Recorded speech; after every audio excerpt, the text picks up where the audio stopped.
Assalamu alaikum warahmatullahi wabarakatuh. Ndugu Waislamu, jamani, sasa hivi kwenye hii mitandao ya kijamii kuna watu wengi wamejitokeza ya kuwa wao, wengine ni kweli lakini wengine ni mtihani kiukweli. Wanadai kuwa wanafanya dawa mitandaoni.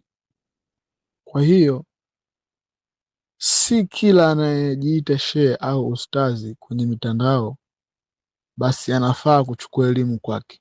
Hapana, wengine ni wana majina makubwa lakini mafundisho yao yanaweza kuwa na upotoshaji, bid'a, mambo yasiyokuwa na dalili sahihi.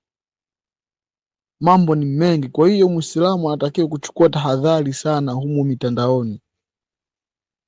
Anatakiwa kuchukua tahadhari sana.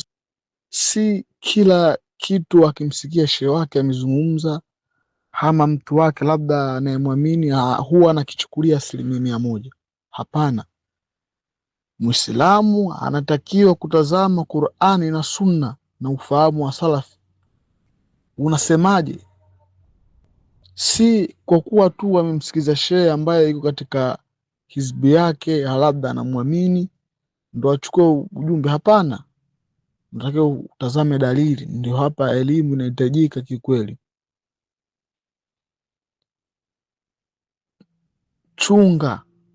Chunga sana ndugu zangu kuchukua elimu bila mafundisho sahihi.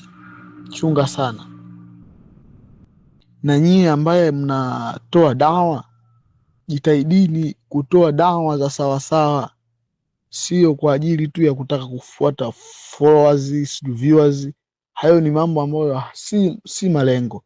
Lengo la kutoa dawa, haijalishi uwe huna followers wala nini, lakini ni dawa tu inatakiwa ifike na iwe ni katika sahihi hiyo dawa. Wengine ni waganga wa kienyeji, wanajificha katika kivuli cha dini. Ndio maana utakuta wengi wanajiita wao ni mashehe, kumbe ni waganga wa kienyeji. Na imeshatokea mara kibao tu mtandaoni, nadhani wenyewe tunaona vizuri kabisa. Na mpaka leo hivi sasa hivi Wakristo wakisikia Waislamu wanatuambia mijitu ya majini, kwa sababu wanawajua wale ambao wanatoa dawa, wanaona wale ambao wanatoa dawa sio sawa sawa, wanajikhalifu, yani wanajifaharisha na uchawi wao, majini yao. Kwa hiyo wanaona hawa ni wote ni wamoja tu. Kwa hiyo Muislamu anatakiwa kuchukua tahadhari juu ya hili.